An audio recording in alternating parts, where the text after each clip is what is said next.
नया इतिहास लिखेंगे।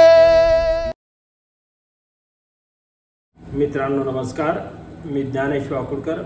आपण पाहत आहात लोकजागर इंडिया चॅनल आणि आज आपण एका वेगळ्या विषयावरती चर्चा करूया. लोकजागर युवा संसद. खरं म्हणजे मराठीमध्ये ही सिरीज आपण नव्यानं सुरू करत आहोत. महाराष्ट्राच्या राजकारणाचं काय झालं आपल्याला माहिती आहे. कुणावर विश्वास ठेवायचा हा प्रश्न आहे. महाराष्ट्रामधले पक्ष कसे फोडले गेले, पक्षांतर कसं केलं जाते, रातून नेते कसे बेईमान होतात, जनतेच्या भल्यासाठी आम्ही निर्णय घेतो असं म्हणतात, विरोधी पक्षात राहून आम्ही काम करू शकत नाही आणि त्यामुळे मग आम्हाला सत्ताधारी पक्षामध्ये जावं लागते असं म्हणतात. म्हणजे ही निर्लज्जपणाची परिसीमा झाली. कारण मग प्रत्येक माणसानं जर विरोधी पक्षात राहायचं नाही असं ठरवलं तर मग प्रत्येकाला पक्ष निवडून आला की पक्ष बदलावा लागेल. सगळे सत्तेमध्ये राहतील आणि मग जे सत्तेमध्ये आहेत किंवा जोपर्यंत हे लोक सत्तेमध्ये होते तोपर्यंत त्या लोकांनी त्यांच्या मतदारसंघाचं किती भलं केलं हा पहिला विचार करावा लागेल. 15-15 वर्ष, 20-20 वर्ष, 25-25 वर्ष आमदार खासदार राहिलेले अनेक लोक आहेत, अनेक कुटुंब आहेत. पण त्यांच्या मतदारसंघामधल्या जनतेचा जीवनमानावरती फारसा काही फरक पडलेला नाही आहे. उलट यांची घरं भरली. बापाला आमदारकी, पोरीला आमदारकी, बायकोला आमदारकी, बायकोला जिल्हा परिषदेचं अध्यक्षपद, कुणाला बँकेचं अध्यक्षपद, कुणाला खासदारकी, कुणाला मंत्रीपद, कुणाला काय हे सगळं या लोकांच्या घरामध्ये आहे. आणि तरी हे लोक सांगतात की आम्ही जनतेच्या भल्यासाठी पक्षांतर करतो. खरं म्हणजे नीतिमत्ता वगैरे वगैरे काही राहिलेली नाही. या लोकांनी अतिशय ह्या सगळ्या गोष्टी सोडूनच दिलेल्या आहेत. म्हणजे आणि दुर्दैव असं आहे, यांची हिंमत का होते. केवळ यांनाच दोष देऊन चालेल का. यांनाच हे भ्रष्ट आहेत हे माहिती आहे, हे बेईमान आहेत हे माहिती आहे, हे खोटारडे आहेत हे माहिती आहे, हे पैसे घेतात, कमिशन खातात हे सगळं माहिती आहे. तरी सुद्धा म्हणजे चोर असो, भ्रष्टाचारी असो, बलात्कारी असो, कसाही असो, खोटारडा असो, तरी सुद्धा दंगेबाज असो, दंगेखोर असो, द्वेष पसरवणारा असो, तरी सुद्धा लोक त्यांना निवडून देतात. किंवा जे प्रेमाला निवडून देत नसतील त्यांना धाक दपक्षा दाखवून त्यांची मतं घेतली जातात. काही लोकांना खरेदी केलं जाते. म्हणजे मतदार सुद्धा खरेदी केले जातात हे या लोकांना माहीत असल्यामुळे आणि तुम्ही आम्ही किंवा आमच्या मधले काही लोक विकले जातात 1000, 2000, 5000 रुपयांना. त्याच्या भरोशावर हे लोक निवडून येतात. बरेचदा मतपेट्यांच्यामध्ये गडबडी करून, काउंटिंगमध्ये गडबडी करून, मतदार याद्यामध्ये गडबडी करून जे मतं आपल्याला मिळणार नाहीत ती मतं मतदार यादीमधून कापून टाकून आणि निवडणूक आयोगामधल्या फितूर लोकांना, दलाल लोकांना आपल्या हाताशी धरून निवडणुका कशा मॅनेज केल्या जातात ह्या संदर्भामध्ये महाराष्ट्राच्या गेल्या निवडणुकीमध्ये लोकसभेमध्ये काय परिणाम होते आणि त्यानंतर 5-6 महिन्यात झालेल्या विधानसभेमध्ये कसे परिणाम आले हे पाहिल्यानंतर आपल्याला सगळं लक्षात येईल.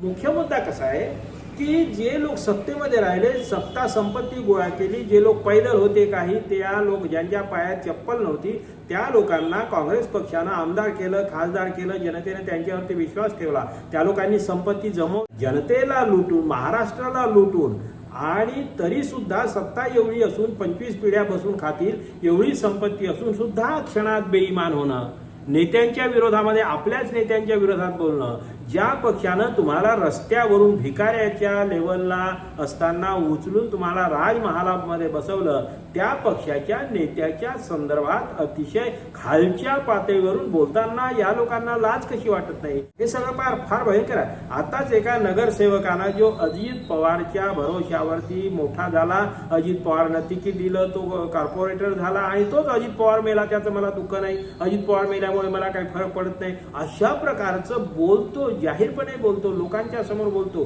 तो व्हिडिओ व्हायरल झाला, नंतर त्यानं माफी वगैरे मागितली. पण अशा नीच कल्चरच्या लोकांना राजकारणामध्ये खरंच स्थान असलं पाहिजे का.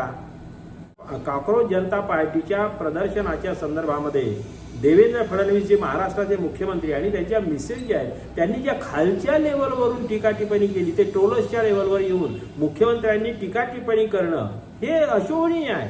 महाराष्ट्राचं राजकारण कुठल्या लेवलला गेलं याचं हे निदर्शक आहे.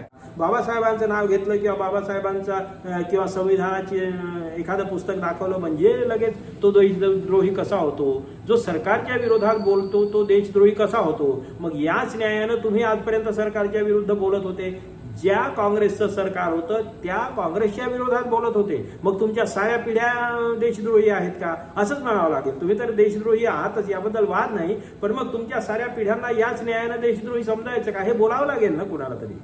महाराष्ट्राला आज जर गरज कशाची असेल तर आजही फुले शाहू आंबेडकरांच्या समतेची गरज आहे महाराष्ट्राला. म्हणजे महाराष्ट्रात नवं राजकारण आलं पाहिजे. हे जे भ्रष्टाचार, इकडचे तिकडे तिकडचे इकडे पक्ष तोडणे, शिवसेना तोडली, राष्ट्रवादी तोडली, पुन्हा ती तोडण्याचं काम सुरू आहे. शरद पवार यांच्या पक्षाच्या संदर्भामध्ये काय बोलावं. शरद पवार खासदार, त्यांच्या सुनबाई आमदार, तर ते पोरगी खासदार, तर एक पुतण्या नातू, सगळे कोणी आमदार कोणी खासदार, सगळं पवार कुटुंब सत्तेमध्ये. आणि कधी अदानीची चापलुसी, कधी मोदीची चापलुसी, कधी जनतेला उल्लू बनवणं, फुले शाहू आंबेडकरांचं नाव घेणं, पुन्हा दंगेखोरांच्या बाजूने राहणं, हे सगळं जे आहे ना, हे सगळं किळसवाना, अतिशय नालायकपणाचा कळस आहे हा राजकारणामधला. आणि याच्यावरती प्रहार जनतेने केला पाहिजे. आपल्याला जो नवा महाराष्ट्र घडवायचा आहे तो फुले शाहू आंबेडकरांच्या समतेचा महाराष्ट्र घडवायचा आहे. त्याचप्रमाणे महात्मा गांधींचं सत्य आणि नैतिकतेची कास धरलेला महाराष्ट्र घडवायचा आहे. आणि आधुनिक विकासाची दृष्टी असलेलाही महाराष्ट्र घडवायचा आहे. फडणवीसांच्या सारखा अंधश्रद्धाळू किंवा दंगेखोर महाराष्ट्र घडवायचा नाहीये. किंवा मग घराणेशाहीमध्ये जसं पवारांची घराणेशाही आहे, गोपीनाथ मुंडे असो, मग पंकजा मुंडे असो, धनंजय मुंडे असो, प्रीतम मुंडे असो, किंवा तटकरे असो, सुनील तटकरे असो, अदिती तटकरे असो, अनिकेत, छगन भुजबळ आहेत, समीर भुजबळ आहेत, पंकज भुजबळ आहेत, ही घराणेशाही जोपासणाराही महाराष्ट्र आपल्याला राहतो. महाराष्ट्रातल्या शाळा बंद होत आहेत, शेतकऱ्यांच्या आत्महत्या वाढत आहेत, रोजगार राहिलेले नाही आहेत, महाराष्ट्रातले कारखाने गुजरातमध्ये पळवले जात आहेत. आणि तरी इकडे देवेंद्र फडणवीस आणि त्यांचं सरकार आणि त्यांचे मंत्री चूप आहेत. महामार्गाच्या निमित्तानं अरबो रुपयाचा भ्रष्टाचार होतो आहे. 3 महिन्याच्या पूर्वी तयार झालेले रोड तडे जात आहेत.